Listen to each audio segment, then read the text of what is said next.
Well, we just got down here to Crosse to start pre-fishing for the first BFL of the 2021 season. So a little chilly, 46 right now, a little breeze. Sun is starting to peek out, so we're gonna get our blackfish gear on, stay warm for the day, get the boat ready, and get in the water. So yeah, looking forward to start putting the puzzle pieces together for the first tournament of the year. Yes, that is frost on the boat. A little chilly this morning.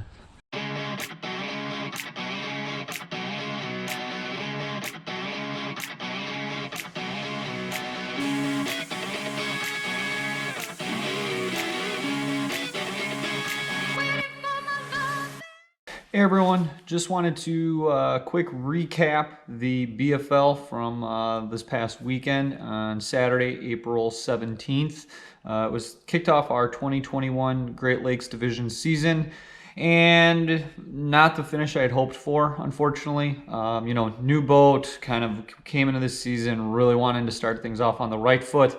Definitely didn't start it off on the completely wrong foot, but did not start it off how I had hoped. But that's fishing, that's the way it goes. Weather patterns just here in Minnesota have been really up and down. Week and a half ago we were 70, 75 degrees. Water temps down on certain sections of the Mississippi were getting into the 60 degree mark. We got a couple major cold fronts come through. Water temps when I started practicing last Thursday were about 47, 48 degrees. Finally, by Saturday afternoon, areas of the backwaters were getting back up, 53 and a half, maybe pushing 54 degrees, but still a long way from, that active spring level. I practiced Thursday on pool 8 and really tried to look for smallmouth and put together a pattern for a pre-spawn smallmouth, and it couldn't make it happen. Caught a few smallies here there, but nothing great, and really just couldn't put anything together. I knew smallies were going to play a key role, and they did end up winning, and a lot of the top eggs were smallmouth, but that's just the way it goes. So on Friday I went up and pre-fished on pool 7, Lake Onalaska, and looked for pre-spawn largemouth around vegetation, wood, a little bit deeper water, just because, again, like I had said, those fish were not up shallow yet. They're not starting to make beds.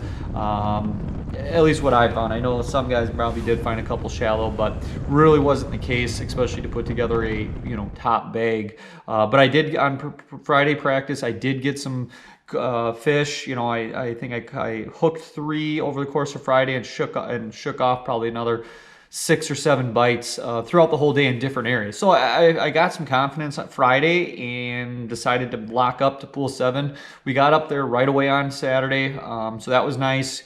Got to my first area and caught some pike, and that was kind of the story of the day up on pool 7 for me. Pike after pike after pike bite offs. Never got a bass bite up there. So either I was doing something completely wrong, or just the areas I was at didn't have the fish. There was there were a couple areas where there were a lot of boats. I did get in there, and the fish weren't biting good. I know one guy up there did put together a top 15 bag up out of that area, but I think he kind of just got those ones right away when they were active. A lot of guys did struggle up there. So locked back down to pool 8 about, I think we got down, I was able to start fishing about 11:45, so I still had a lot of day left.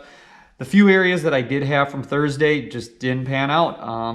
That's the way it goes, unfortunately. So with about an hour or so left, I just ran into a backwater area that I figured would be starting to warm up and have some of the warmest water possible, and put the trolling motor down, and I just stuck with kind of the one lure all week that was working for me. No shock to anyone, but a Z-Man jackhammer chatterbait. Kept this rod in my hand pretty much the whole day, just covering water, throwing at any targets I could see, laydowns, any sticks, stumps, dead reed patches, any emergent vegetation that was coming up, anything that I figured would have a bass sitting by it. I stuck with the black blue 3/8 ounce jackhammer with a Yamamoto Zaku trailer. So finally sticking with it paid off with about 20-25 minutes left in the day. made a cast by a beaver pile and hooked up with a nice fish, a 3-pound, 7-ounce largemouth. So I guess if you're going to catch one fish in a tournament, make it a decent one. So we'll call that a mild win. Put a little check in the win column. So did get one fish, finished 99th out of 150 some boats. So not great, but the way I'm gonna look at it is stuck with it, didn't give up. Got that one fish, got some valuable points to qualify for the regional at the end of the year. My combo I was using was the Witch Doctor Tackle Kahuna 7'4" heavy. If you guys haven't checked out this rod, this is an awesome vibrating jig rod, swim jig rod. It's just a great reaction bait rod. Fished it with a Daiwa Tatula 100. 7.1 to gear ratio reel. First time throwing this reel, and yeah, I was really pumped about it. It's super smooth, cast the bait great, real nice handling, good drag. So really impressed with that. And I like to fish my chatterbaits on mono. So I was just throwing 15-pound mono line on that, and yeah, it performed well for me. So my lure lock box of the tournament. I did have to go into this a few times because pike were active and bit me off a couple times. So lure lock box of the tournament is the LL1 non-gel. I like to store my chatterbaits in this box. I have a few quarters, 3/8 halves, all in this box.